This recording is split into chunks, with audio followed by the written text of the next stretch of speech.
আলে রাসূল শের আলীর ফুল ঘুমিয়ে গেছে জমিনে, শহীদ করিল দুশমনে।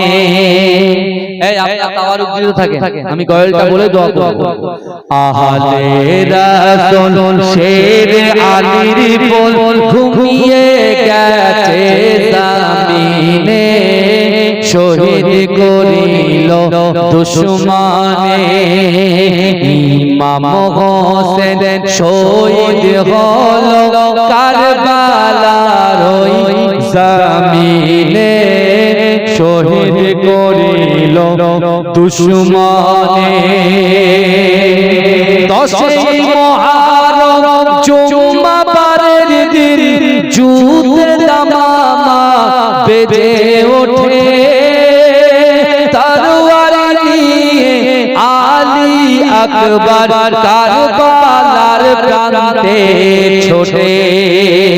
লস্কর ইয়াজিদ মারিল তীর, লস্কর ইয়াজিদ মারিল তীর আলী আকবরের বদনে, শহীদ করিল দুশমনে। আলে রাসূল শের আলীর ফুল ঘুমিয়ে গেছে জমিনে, শহীদ করিল দুশমনে। হোসেনের কোলে শিশু আজকার পানির তরে কাঁদিতে রয়, পানির বদলে এজিদ সেনা তীর মারিল আজগারের সিনায়।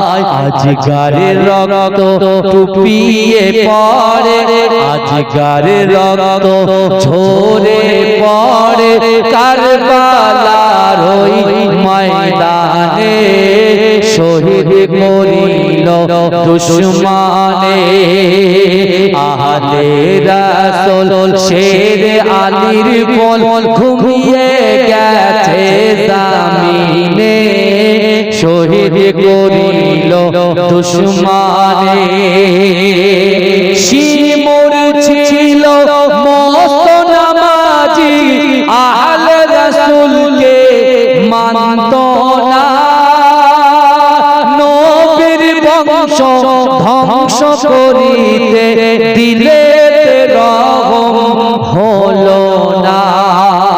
লোভ লালসায়, লোভ লালসায় ছুরি চালায় হোসেন পাকের গর্দানে, শহীদ করিল দুশমনে।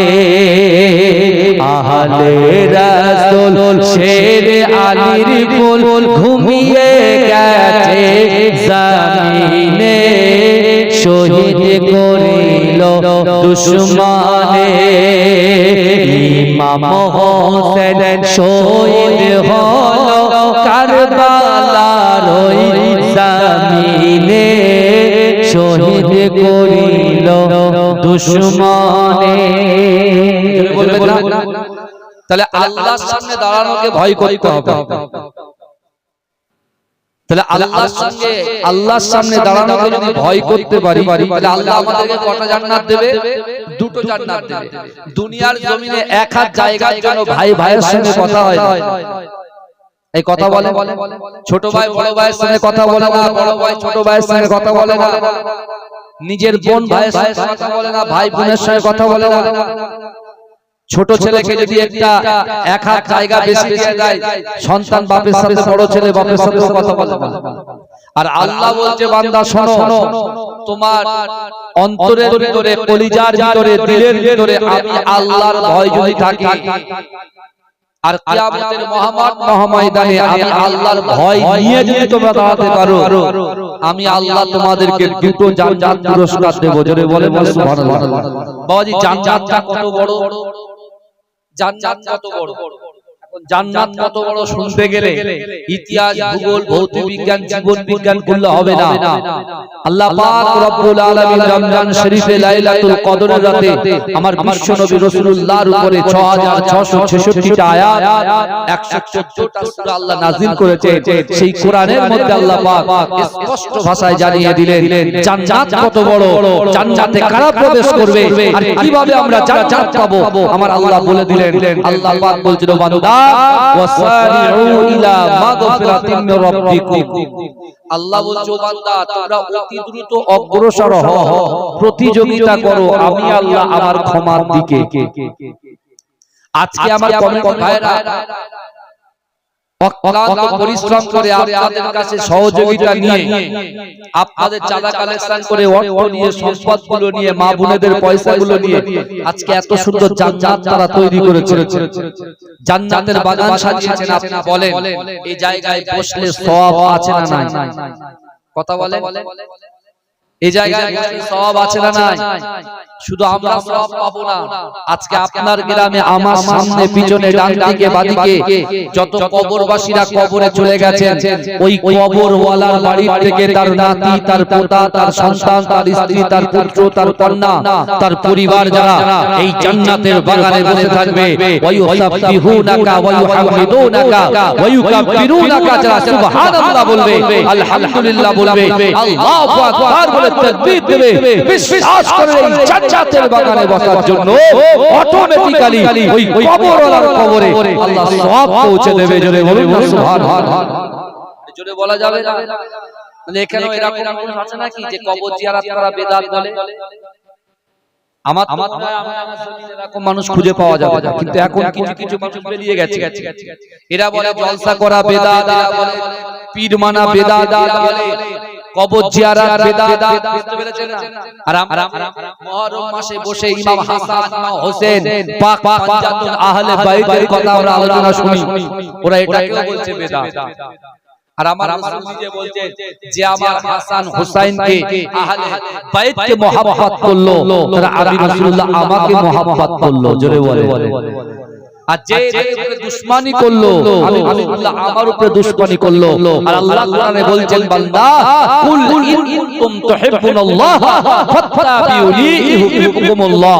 আল্লাহ বলছে হে আমার হাবিব, আমার বান্দা বান্দিকে জানিয়ে দেন যে আমি আল্লাহ আমাকে ইত্তেবা করতে চাই, মুহাব্বত করতে চাই, ভালোবাসতে চাই, প্যার করতে চাই। আমাকে ভালোবাসার আগে আপনাকে যেন মুহাব্বত করে। জোরে বলে। জোরে হবে না? কাকে মহব্বত করতে হবে? বিশ্ব নবী আকায়ে মাওলা হাবিবে লবিবে তাবিব জনাবে মুহাম্মদুর রাসূলুল্লাহ সাল্লাল্লাহু আলাইহি ওয়াসাল্লামকে মহব্বত করতে হবে। কেমন মহব্বত? মুখে মহব্বত, কেরাম বোর্ড খেলতে খেলতে, তাস খেলতে খেলতে, জুয়া খেলতে খেলতে, পাড়ার মাঝখানে বাজে কাজ লিপ্ত হয়ে আপনি বলছেন আমি আল্লাহকে ভয় করি, আমি রাসূলকে মহব্বত করি। আল্লাহ বলছে ও বান্দা তুমি তো ধোঁকা দিচ্ছ, তুমি ধোঁকা দিচ্ছ। আমি আল্লাহ বলছি নাহনু আকরাবু ইলাইকা মিন হাবলিল ওয়ারিদ। আল্লাহ বলছে বান্দা তুমি কাকে ধোঁকা দিচ্ছ? আমি আল্লাহ তোমার ঘাড়ের শিরা, উপশিরা থেকে অতি নিকটবর্তী, আমি আল্লাহ তোমাদের সাথে থাকি। জোরে বলে। যে জিনা করছে শুনে রাখো, যে সুদ খাচ্ছে শুনে রাখো, যে গাঁজা খাচ্ছে শুনে রাখো, যে লাল পানি নীল পানি খাচ্ছ শুনে রাখো। তুমি কাকে ধোঁকা দিচ্ছ? তুমি কাকে আড়াল করছো? তুমি তোমার স্ত্রীকে আড়াল করছো, তুমি তোমার ভাইকে আড়াল করছো, তুমি তোমার মাকে আড়াল করছো, তুমি তোমার বন্ধুকে আড়াল করছো, তুমি তোমার জন্মদাতা বাপকে আড়াল করছো, কিন্তু তুমি আল্লাহকে আড়াল করতে পারছো? এই কথা বলে আল্লাহকে আড়াল করতে পারছো? আল্লাহর হাতে কিন্তু তারাজ্জু থাকবে, আল্লাহর হাতে কিন্তু মিজানের পাল্লা থাকবে। এই যুবক আল্লাহর কোরআন বলছে ইজা জাআজালুহুম লা ইয়াখিরুনা সাআতাও ওয়া লা ইস্তাকদিমুন।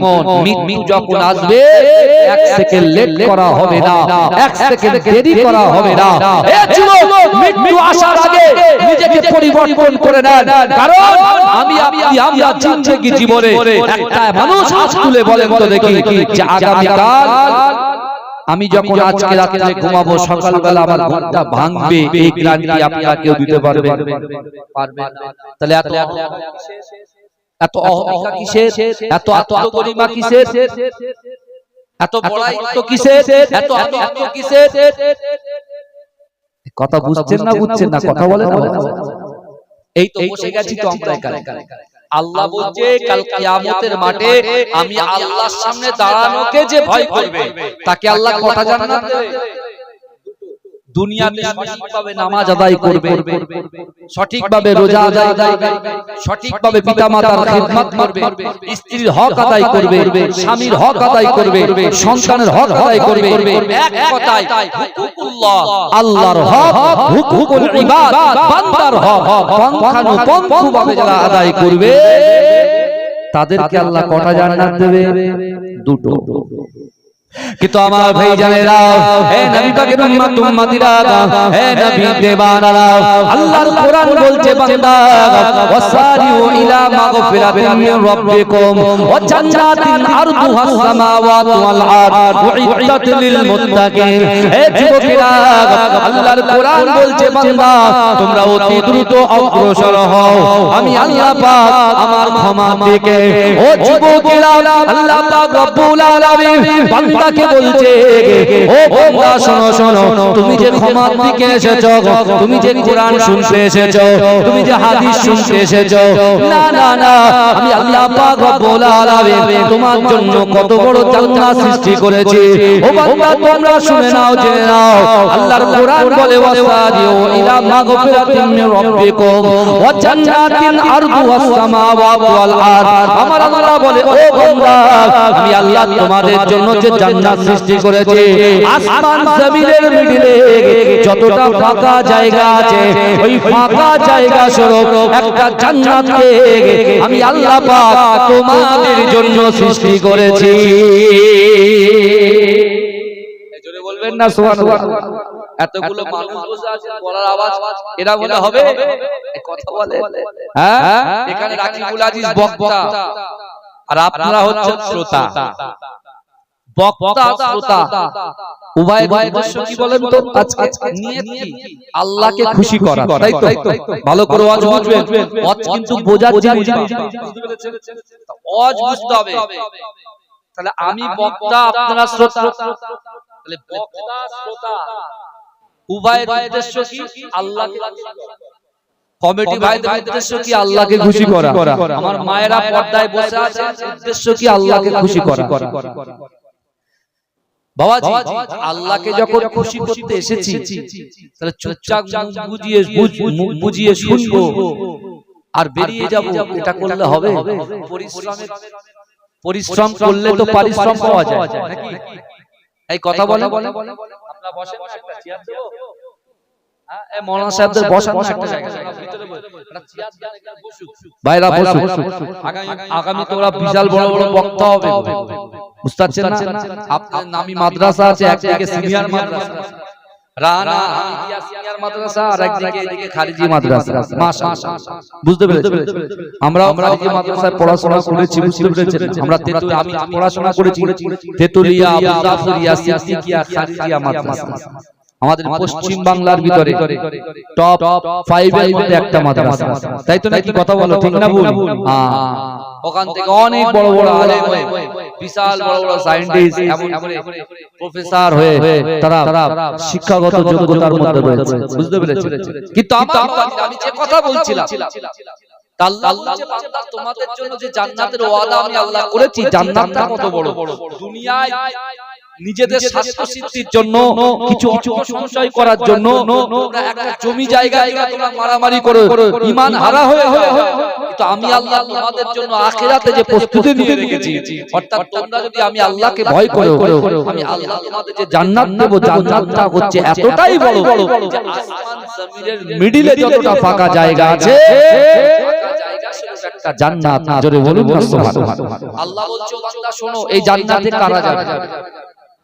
জান্নাতে কারা যাবে? আল্লাহ কোরআনে বলে দিলেন জান্নাতে তারাই যাবে ইদ্দাত লিল মুত্তাকিন, যারা মুত্তাকি হবে, যারা পরহেজগার হবে, যারা আল্লাহ ভীরু হবে, যারা আল্লাহর হুকুমকে মান্য তারাই যাবে দয়ার জান্নাতে। জোরে বলুন না সুবহানাল্লাহ, এই জোরে বলে বলুন।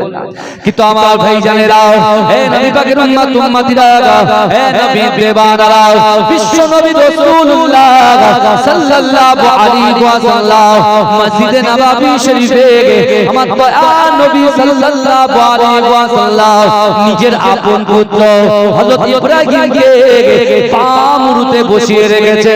এ যুবকেরা, আল্লাহর রাসূলের নওয়াজা আম্মা জান ফাতেমা তুজরা রাদিয়াল্লাহু তাআলা আনহা সন্তান অর্থাৎ ইমাম হোসেন হুজুরকে পামরুতে বসিয়ে রেখেছে।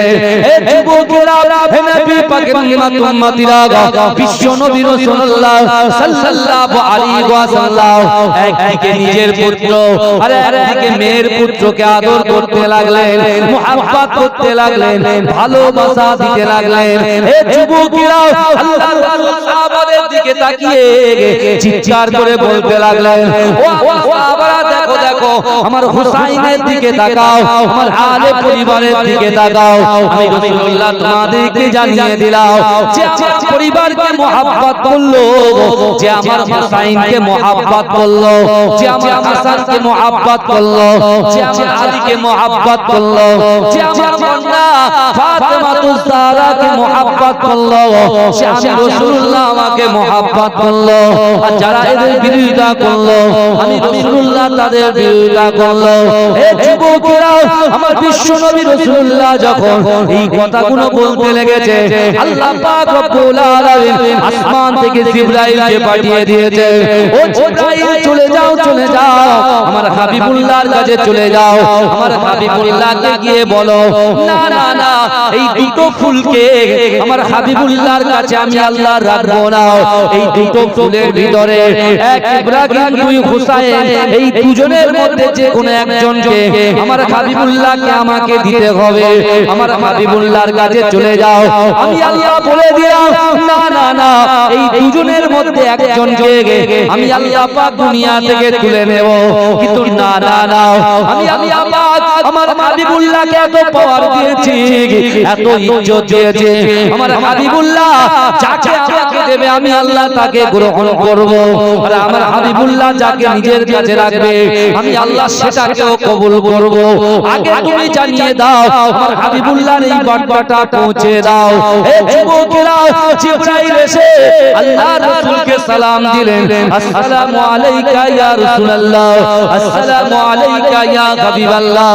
হে যুবকেরা, জিবরাইল সালামের জবাব দিলেন। আল্লাহর রাসূলকে জিবরাইল বললেন, ইয়া রাসূলুল্লাহ, ইয়া হাবিবাল্লাহ, হলো এই দুটো ফুলকে আল্লাহ পাক দুজনকে আপনার কাছে রাখবে না, একটাকে আল্লাহ নেবে।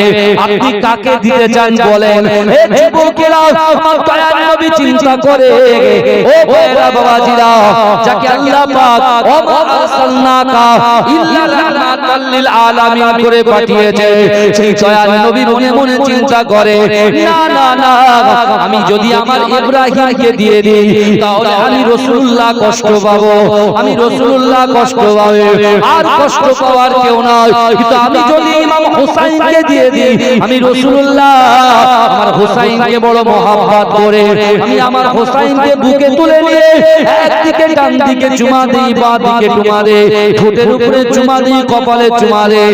না না না, আমি চুমা দিই বলে আমার সাহাবারা ইমাম হুসাইনকে মহব্বত করে। না না না, আমি যদি ইমাম হুসাইনকে আল্লাহকে দিয়ে দিই তাহলে আমি নিজে কষ্ট পাবো, আমার ফাতেমা আমার কন্যা কষ্ট পাবে, আমার আলী কষ্ট পাবে, আমার সাহাবারা কষ্ট পাবে। কিন্তু না না না, এতগুলো মানুষ কষ্ট পাবে। আর যদি আমার নিজের কলিজা ছেঁড়া সন্তান অর্থাৎ ইব্রাহিমকে আল্লাহকে দিয়ে দিই, আমি রাসূলুল্লাহ কষ্ট পাবো। হে যুবকেরা, আমার দয়ার নবী রাসূলুল্লাহ জিবরাইলকে বললেন, ও জিবরাইল, যাও যাও যাও, আমি আমার হুসাইনের জন্য আমি আমার নিজের পুত্র ইব্রাহিমকে কুরবানি করে দিলাম। জোরে বলে, জোরে বলা যাবে না? এই এতগুলো মানুষ বসে মুখ বুজিয়ে বসে আছেন, কারণ এটা তাকবীর দান, নারে তাকবীর, আর জোরে দেন না নারে তাকবীর। বুঝতে পেরেছেন? আমডাঙ্গার নাম তো মাশাআল্লাহ একটা ব্যাপক ফেমাস, বুঝতে পারছেন না?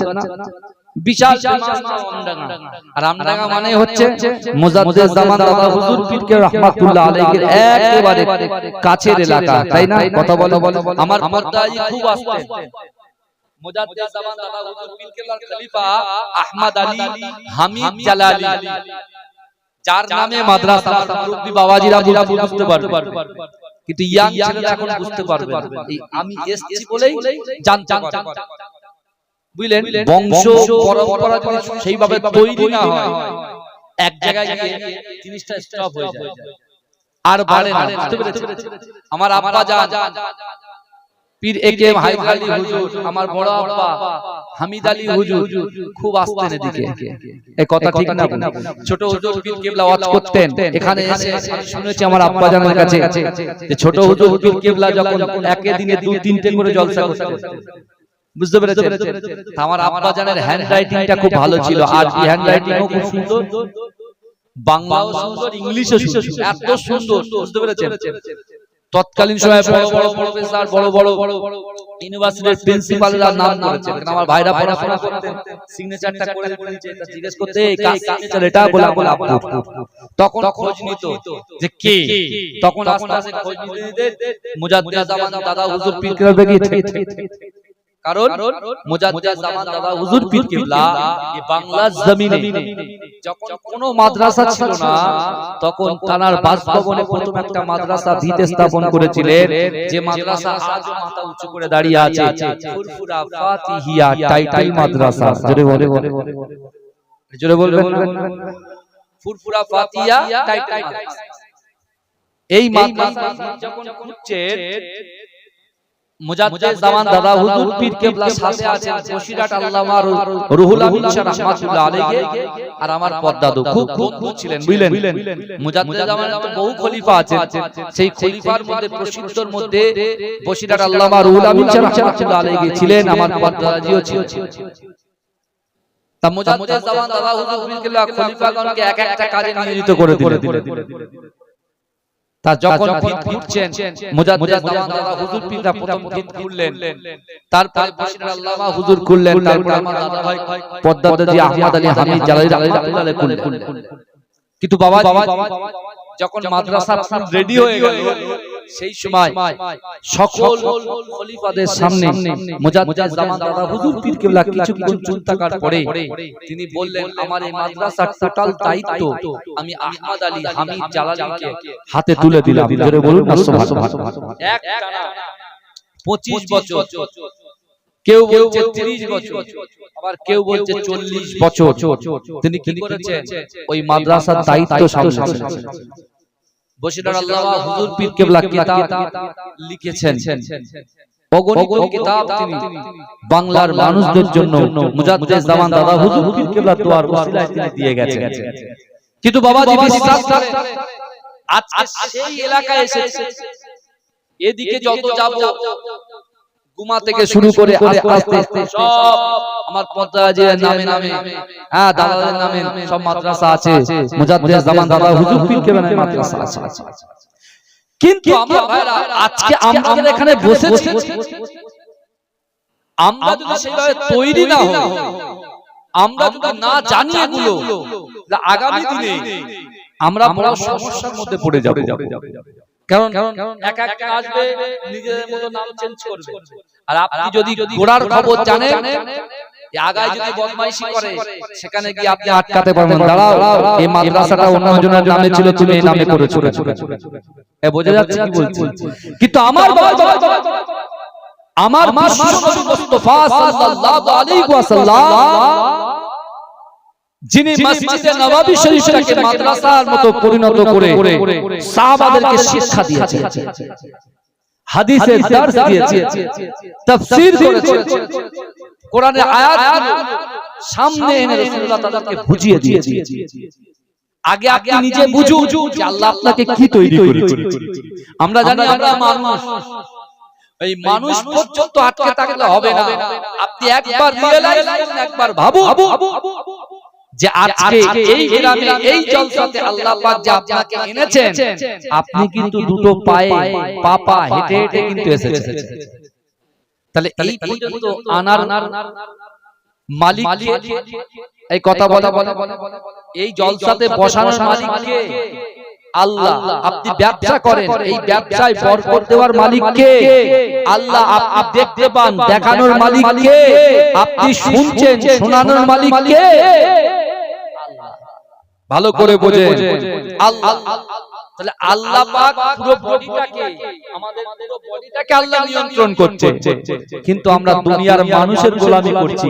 যিনি আমাদেরকে নিয়ন্ত্রণ করেছেন, যার হাতে আমাদের চাবিকাঠি, আমরা তাকে ভুলতে বসেছি। যদি বলেন কেন হুজুর কি বলছেন, আজকে মহরমে জলসা করছে, আহলে বায়তে জলসা করছে, পাক পাঞ্জাতনে জলসা করছে, আমাদের আশার আগে লোক বসে থাকবে না? বুঝতে পারছেন? এখন সব ডেকে ডেকে বসাতে হয়। আর আগে হ্যাচাং লাইট ছিল, হ্যাচাং লাইট, যখন লাইট কমে যেত জোরে জোরে পাম্প দিত, বুঝতে? এত পাম্প দিত লাইট জ্বলে যেত। কথা ঠিক বলছি না ভুল বলছি? ঘাড়ে করে নিয়ে লোক বসে থাকতো। আর আজকে মাইক হয়েছে, আপনার লাইট হয়েছে, সুন্দর আওয়াজ হয়েছে, কিন্তু মানুষ কমে যাচ্ছে। কারণ হচ্ছে দুনিয়ার মোহে পড়ে গেছে। হাত্তা যুরতুমুল মাকাবির, মানুষ কবরস্থানে পৌঁছে যাচ্ছে, সেখানে গিয়ে তার কবরের কথা চিন্তা করছে না। কবরের ভিতরে যে অন্ধকার ঘর, সাপ বিচ্ছুর ঘর, পোকামাকড়ের ঘর, এই কবরে এই দুনিয়া থেকে কিছুদিন পরে আমাদেরকে এই স্থানে আসতে হবে। মানুষ কিন্তু এসব ভাবছে না। মানুষ ব্যবসার কথা ভাবছে, মানুষ সন্তানের কথা ভাবছে, মানুষ নিজের কথা ভাবছে, মানুষ উন্নয়নের কথা ভাবছে। কিন্তু আপনি বলুন, এই দুনিয়ার জমিনে আমরা যা সঞ্চয় করে যাচ্ছি, এই সঞ্চয়গুলো কি কবরে আমাদের সাথে যাবে? এই কথা বলে যাবে, যাবে।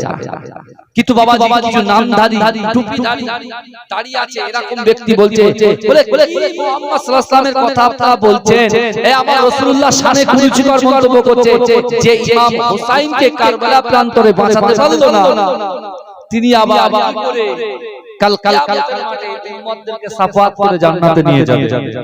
কি কথা বলছে? নাউজুবিল্লাহ বলে। কি কথা বলছে?